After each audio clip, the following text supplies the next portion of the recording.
화려하고 엄숙하게만 보이는 영국 왕실의 이면엔 지켜야 할 많은 규칙들과 오래된 전통들이 숨어 있습니다. 그 중에선 생각지도 못한 흥미로운 전통들도 있는데요. 사소하지만 몰랐던 영국 왕실의 규칙과 전통은 어떤 것들이 있을까요? 영국에선 국회의원을 인질로 잡아두는 전통이 있습니다. 새로운 의회가 시작될 때 의회 개회식이 열리는데요.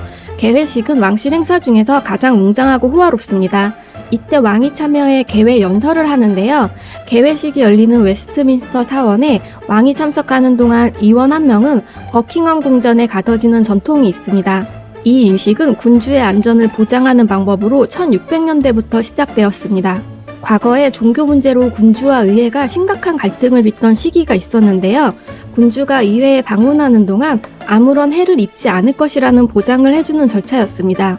현대에는 인질은 비유적인 표현일 뿐이며 밖으로 나가지만 못할 뿐 버킹엄 궁전 내에서는 자유롭게 식사를 하거나 TV를 시청할 수 있습니다. 또 개회식이 시작되기 전에 왕실 근위대는 의회장의 지하실을 수색하는 전통이 있습니다. 이 또한 1600년대 시작된 전통인데요. 당시 가이 포크스라는 남자가 왕과 의회를 암살하려 의회 지하실에 폭탄을 설치한 일이 있었습니다. 내부자의 고발로 암살 시도는 실패로 돌아갔는데요. 왕이 무사한 걸 기념하여 이날을 가이 포크스 데이라고 해서 영국에선 아직까지 기념 행사를 하기도 합니다. 개회식에 얽힌 재밌는 전통이 또 있는데요. 블랙 로드라고 하는 검은색 지팡이와 칼을 찬 의원의 존재입니다. 영국의 의회는 상원과 하원이 있는데요. 상원은 주로 임명되거나 세습되는 귀족들이며 하원은 국민에 의해 투표로 선출되는 직책입니다. 개회식이 시작되면 블랙 로드는 하원 의원들을 초대하기 위해 하원 이사당으로 향합니다. 하지만 그가 방에 들어서기 전에 면전에서 문을 닫아버리는데요. 지팡이로 3번 두드리면 문이 열리고 방에 들어설 수 있습니다. 이 재밌는 전통은 하원의 독립성을 상징하며 군주나 상원으로부터의 간섭을 거부한다는 의미가 있습니다.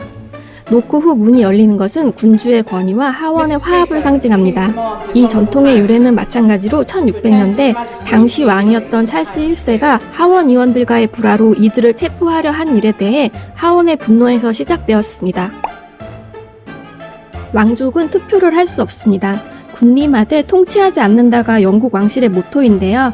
입헌군주제인 영국은 실제 통치는 총리와 의회에 의해서 이뤄지며 왕은 정치에 관여할 수도 해서도 안 됩니다. 왕족은 항상 정치적으로 중립을 유지해야 하는데요. 때문에 투표를 하거나 공식석상에서 정치적 견해를 표명하는 것도 금지되어 있습니다. 2016년 브렉시트 국민투표 때 한 언론사에서 여왕이 브렉시트 지지를 표명했다는 기사를 실었습니다. 왕실은 이 기사를 강력히 부인했고 언론사는 정정문을 게시해야 했습니다. 왕권 직계 상속인은 왕과 함께 비행할 수 없습니다. 왕과 직계 상속인 2명은 같은 비행기로 이동할 수 없는데요.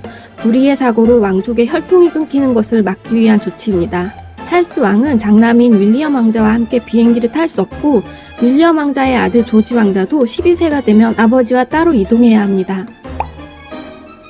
왕족의 몸에 손을 대서는 안 됩니다.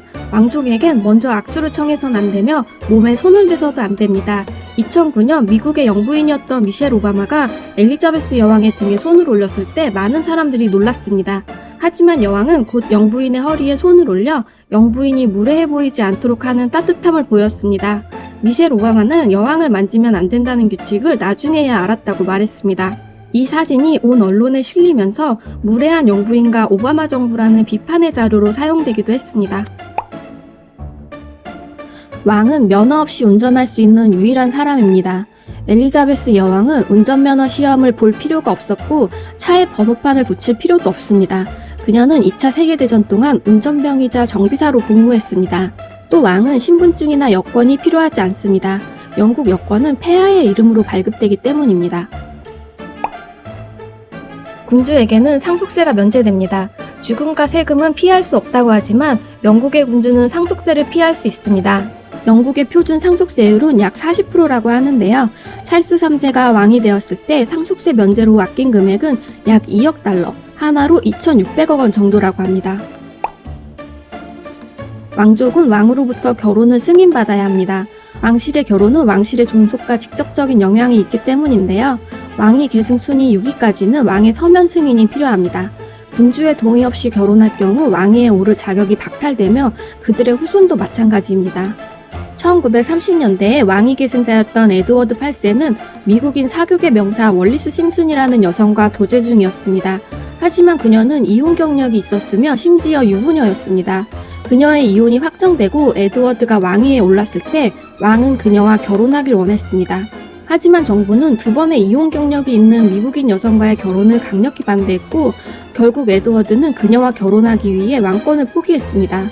그는 자진 사퇴한 첫 번째 왕이 되었으며 그의 동생인 조지 6세가 왕위에 오르고 그의 딸인 엘리자베스 2세가 여왕에 오를 수 있었습니다. 화장실이라는 단어는 금지되어 있습니다. 영국 왕족은 토일렛이라는 단어를 사용해서는 안 됩니다. 대신에 루라는 단어를 사용하는데요. 토일렛이라는 단어가 프랑스에서 유래했기 때문일 거라고 추측하고 있습니다. 프랑스와 영국은 역사적으로 사이가 좋지 않았습니다. 혹은 토일렛이라는 단어가 품격이 낮고 직설적이라고 생각하기 때문일 수도 있습니다. 왕족뿐 아니라 상류층의 사람들도 토일렛 대신 루나 라바토리라고 말한다고 합니다. 이외에도 금지된 단어들이 있는데요. 디저트 대신 푸딩, 퍼퓸 대신 스캔트라고 말합니다. 모노폴리 게임은 금지되어 있습니다. 엘리자베스 여왕은 왕실이 모노폴리 게임을 하는 걸 금지했습니다. 모노폴리는 어렸을 적 누구나 한 번쯤은 해봤을 부루마블 같은 게임인데요. 주사위를 굴려 해당 위치에 땅을 사고 독점하는 게임입니다. 여왕은 서로를 파산시키고 경쟁하는 게임 방식이 가족끼리 논쟁을 일으킬 수 있기 때문에 금지시켰다고 하는데요. 게임하다가 누군가 판을 얻기라도 했던 걸까요? 또 독점이라는 개념이 상류층의 품격과 맞지 않기 때문이라고 하는데 영국의 식민지배 역사를 보면 오히려 어울리는 게임이 아닐까 싶습니다. 공식 석상에서 검은색 옷은 추천되지 않습니다. 전통에 따라 왕족은 장례식 때만 검은색 옷을 입어야 했습니다.